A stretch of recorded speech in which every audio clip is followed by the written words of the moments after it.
4 কাঠে ঢুকানো হলো প্রথমটা।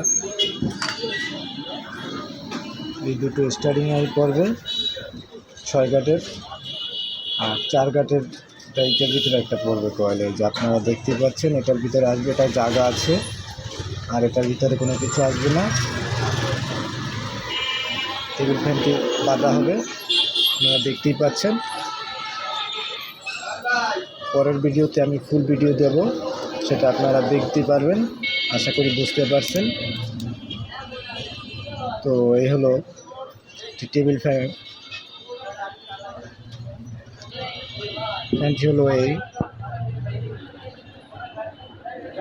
হলো কয়েল, রোটার, বাঁধবো। তো এই রকমের আমার আরও 3 সেট কয়েল হবে।